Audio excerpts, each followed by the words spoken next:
Perdez du poids, ayez plus d'énergie, ayez un beau physique. Ah, telles sont les promesses des nombreux régimes, n'est-ce pas?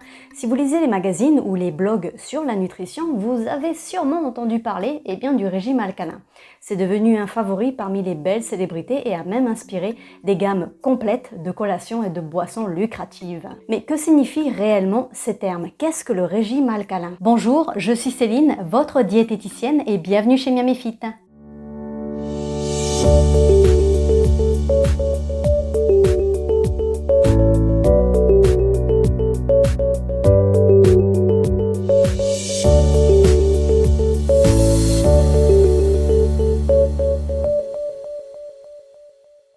Mais avant de commencer, veuillez lire mes avis de non-responsabilité. N'oubliez pas que mes vidéos sont uniquement à des fins éducatives et de divertissement. Vous ne devez absolument pas remplacer votre traitement médical par ce que vous avez appris. Demandez toujours l'avis de votre médecin. Si bien sûr mes vidéos ne vous aident pas dans votre rétablissement vers votre bonne santé, vous pouvez bien sûr les arrêter, passer à autre chose et faire autre chose. Le régime alcalin est basé sur une théorie suggérant que la consommation de certains aliments interfère avec l'équilibre naturel du pH de votre corps, le rendant du coup plus acide.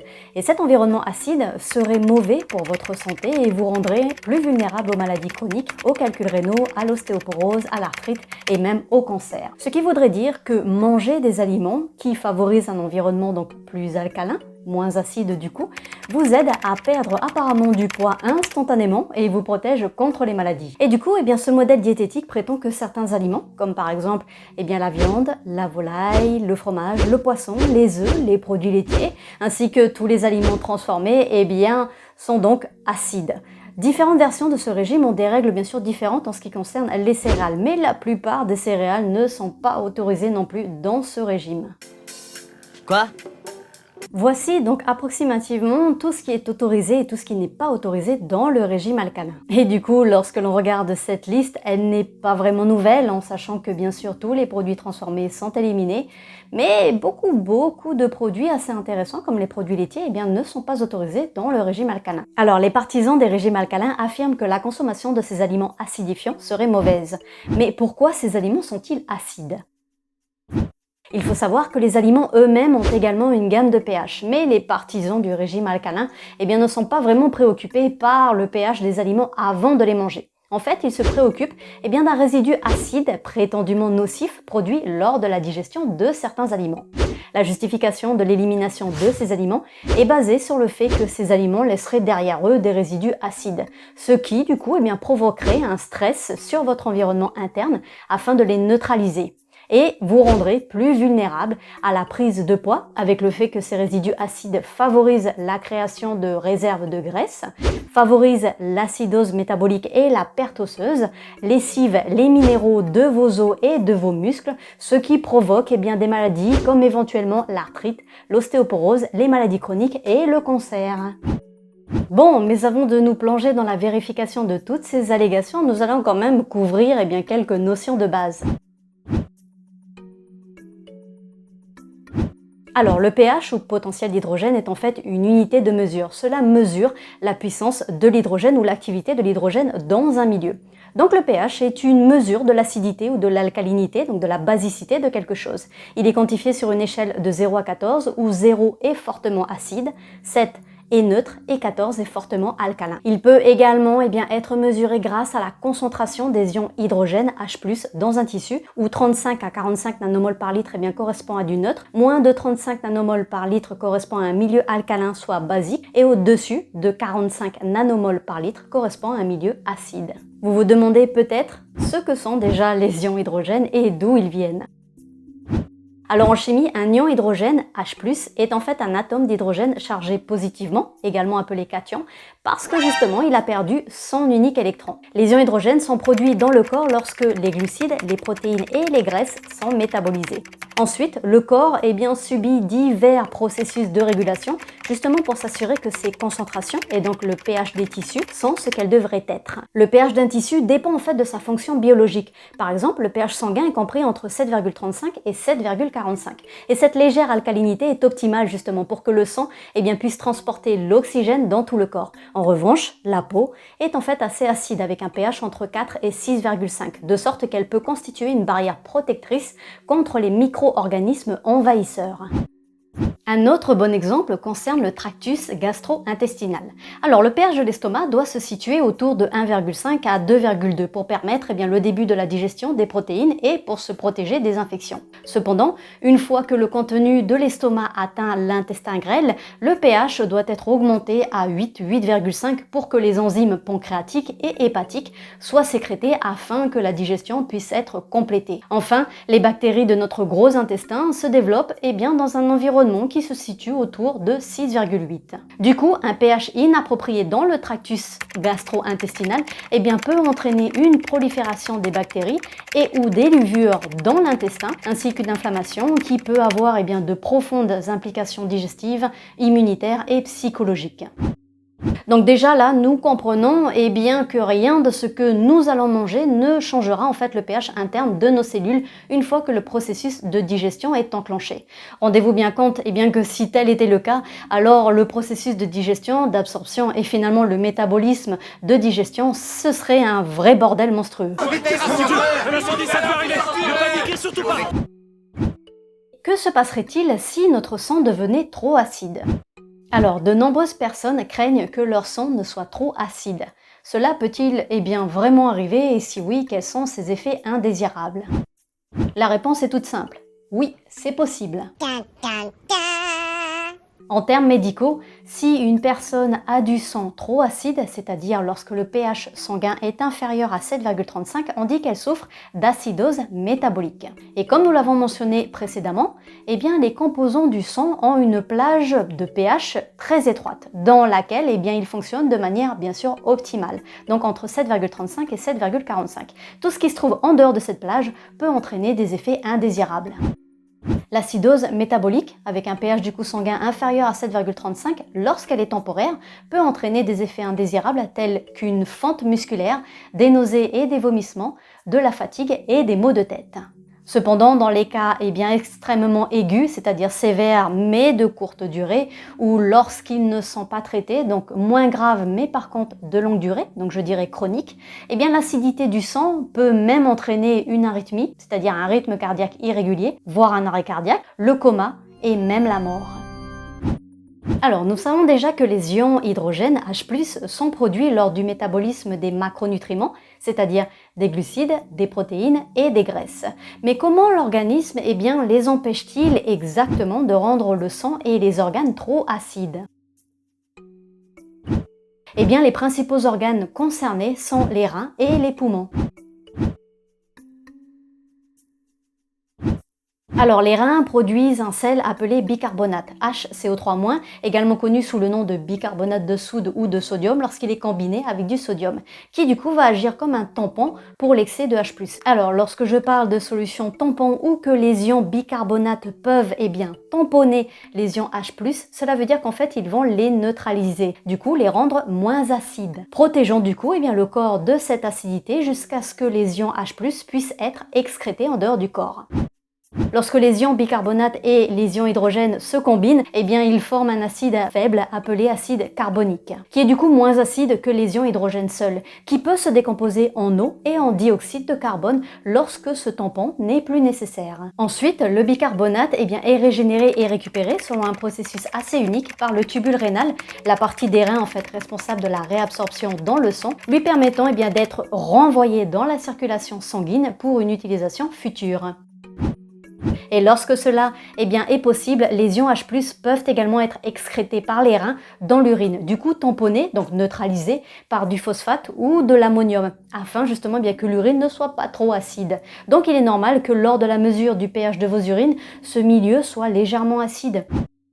Attention quand même, vous vous demandez peut-être si la consommation de bicarbonate de soude, donc de bicarbonate alimentaire, peut aider à éviter ou à corriger une acidose métabolique. Cela a été étudié dans de nombreuses études et bien qu'il semble que l'administration de bicarbonate de soude corrige généralement l'acidose métabolique, attention, il n'y a pas de preuve concluante quant à savoir si cela entraîne un réel bénéfice clinique pour l'individu. Donc ne mangez pas le bicarbonate alimentaire. Alors, les poumons jouent un rôle plus petit mais vital dans la régulation du pH sanguin. Le dioxyde de carbone, le CO2, est également produit au cours du métabolisme. Il est excrété dans le sang et transporté vers les poumons où il est expiré sous forme de déchets. Comme le CO2 est légèrement acide, lorsque le pH du sang devient trop bas, le cerveau envoie des signaux aux poumons pour augmenter la vitesse et la profondeur de la respiration. Il s'agit là d'une hyperventilation, afin d'augmenter la quantité de CO2 expiré et ainsi réduire l'acidité du sang. Ce mécanisme compensatoire se déclenche presque immédiatement une fois que les reins commencent à lutter justement pour se débarrasser de l'excès de H+ dans le sang. Bon, vous vous demandez quand même ce qui cause une acidose métabolique. Comme vous l'avez probablement déjà deviné, les principales causes de l'acidose métabolique sont une insuffisance rénale, où justement peu de bicarbonate est recyclé par les reins, et ou une respiration altérée où les poumons ne peuvent pas compenser si justement il y a un manque de fonction rénale. Mais il y a d'autres causes quand même qui comprennent des diarrhées chroniques ou des fistules intestinales où justement le bicarbonate est perdu dans les selles, une altération de l'excrétion des ions H+ par les reins où le bicarbonate en fait est perdu dans l'urine, un métabolisme des graisses qui est altéré en cas de diabète non contrôlé, d'alcoolisme chronique, de dénutrition, de jeûne prolongé, et de régime pauvre en glucides ou cétogène, donc kéto, où les cétones s'accumulent entraînant une acidocétose. Il y a aussi les maladies du foie, car moins d'acide lactique en fait est utilisé, donc il y a plus d'acide qui va circuler dans le sang. Une absence d'oxygène atteignant les tissus, donc plus d'acide lactique est produit. Un surdosage des médicaments tels que l'aspirine, encore une fois l'acide lactique va être produit, et un alcool méthylique, le méthanol, où justement sa forme ionique, le formiate, un autre acide va être produit. Tout cela va circuler dans le sang et va rendre votre pH sanguin beaucoup plus acide. Donc, en d'autres termes, votre corps ne peut pas faire face à la production normale d'acide, soit parce que sa fonction a été altérée, ou soit vous avez des quantités anormalement importantes d'acide qui sont produites et il n'y a pas assez en fait de bicarbonate pour tout tamponner. Bon, il est évident qu'il s'agit encore une fois d'un régime, d'autant plus qu'il s'agit d'un régime hypocalorique, donc vous allez très certainement perdre du poids, en tout cas sur le court terme. Cependant, comme tous les régimes, il peut être difficile à tenir sur le long terme. Nous retombons alors dans les vices des régimes avec les cycles yo-yo, les compulsions alimentaires et les troubles du comportement alimentaire. Il s'agit encore une fois de trouver un équilibre, que votre alimentation soit en accord bien sûr avec votre vie et vos envies, puisque manger bien sûr trop de fast-food et de plats préparés entraîne un déséquilibre, tout comme manger trop d'aliments moins transformés, que vous appelez sains. Cela peut justement entraîner également des déséquilibres, puisque cela va entraîner des envies qui peuvent être incontrôlables. Notre santé mentale, notre estime de soi peuvent également être touchées et nous pouvons subir beaucoup plus de dégâts. N'oubliez pas que les régimes nous font détester les aliments sains, n'est-ce pas? Les brocolis vapeur sans assaisonnement, ça n'est pas vraiment transcendant. Nous font trop manger d'aliments malsains, donc nous mangeons plus de calories qu'il n'en faut et nous repartons sur des régimes en pensant que le prochain sera le bon. Et bien sûr, nous nous sentons faibles et rabaissés. Certains font même des burn-out et des dépressions car nous n'avons soi-disant pas réussi à tenir ce régime. La mentalité du tout ou rien est assez dévastatrice. Donc il suffit en fait de trouver un juste équilibre entre tout ça. Les partisans du régime alcalin pensent que ce type de régime peut aider à prévenir la perte osseuse. Les partisans du régime alcalin fondent leurs hypothèses de perte osseuse et de perte de minéraux sur les spéculations hypothétiques suivantes.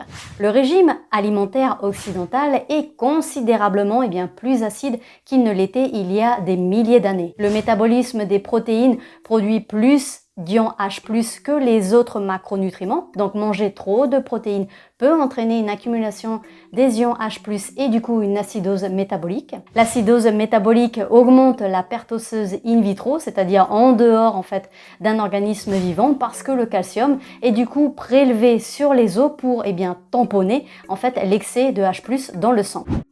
Comme vous l'avez probablement remarqué, les os n'ont pas été mentionnés justement dans l'explication de la régulation du pH sanguin. Et c'est tout à fait normal, puisqu'en fait, ils ne sont pas du tout impliqués. Oui, les protéines produisent plus d'acide que les autres macronutriments, ça c'est sûr. Mais à condition bien sûr qu'un individu soit en bonne santé, les reins et les poumons peuvent facilement faire face justement aux quantités de protéines consommées dans le cas d'un régime alimentaire occidental typique et du coup excréter tous ces ions hydrogène H+ en excès dans l'urine et dans l'air expiré. Et même dans le cas où un régime riche en protéines provoquerait une acidose métabolique, il ne favoriserait pas la perte osseuse car les ions calcium dans les os ne sont pas utilisés comme tampon contre l'excès des ions H+. Il est vrai que des études montrent qu'un régime acide augmente l'excrétion de calcium dans les urines. Cependant, la quantité de calcium excrétée dans l'urine n'a absolument rien à voir avec une perte de densité minérale osseuse et elle ne prédit pas du tout la survenue de fractures osseuses. En d'autres termes, le pH de l'urine et la santé des os ne sont absolument pas corrélés. D'ailleurs, plusieurs revues scientifiques ont également montré qu'un régime alcalin pour prévenir la perte de calcium n'est absolument pas justifié.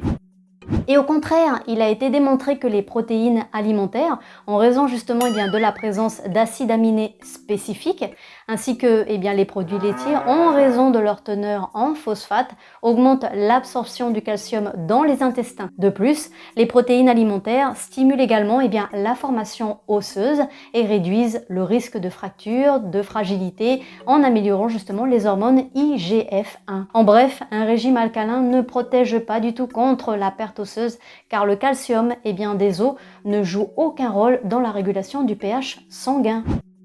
Le corps a mis en place des systèmes de régulation stricts pour justement s'assurer que l'acidose métabolique ne se produit pas. L'acidose métabolique est quand même assez rare chez les personnes dont la fonction rénale et pulmonaire est normale et n'est généralement pas liée à l'apport alimentaire. Les seuls cas où justement l'alimentation peut rendre votre sang trop acide sont l'alcoolisme, le diabète non contrôlé, la dénutrition, le jeûne prolongé et les régimes cétogènes, donc les régimes keto. La recherche indique que les protéines et les produits laitiers sont en fait bénéfiques pour la santé des os et non préjudiciables. Les régimes alcalins encouragent bien sûr à manger des aliments entiers, non transformés, davantage de fruits, davantage de légumes et davantage de légumineuses. Ce qui est bien sûr encourageant. Donc sur ce principe-là, je suis d'accord, mais par contre, cela reste quand même beaucoup trop de restrictions alimentaires. Donc la physiologie, les essais d'intervention, les études d'observation montrent que les minéraux osseux, y compris le calcium, ne servent pas du tout de tampon pour contrer en fait l'accumulation d'acide et ne sont pas extraits des os pour compenser l'acidité. Mais toutes ces allégations de santé concernant le régime alcalin, comme quoi cela prévient des maladies, cela aide à la perte de poids et cela empêche une perte osseuse, ont du coup longtemps été réfutées. Donc nous en avons terminé concernant le régime alcalin. Vous savez maintenant ce qu'est le régime alcalin. J'espère que cette vidéo vous a plu. N'oubliez pas de vous abonner à ma chaîne pour avoir les prochaines vidéos et je vous dis à très bientôt chez Miami Fit.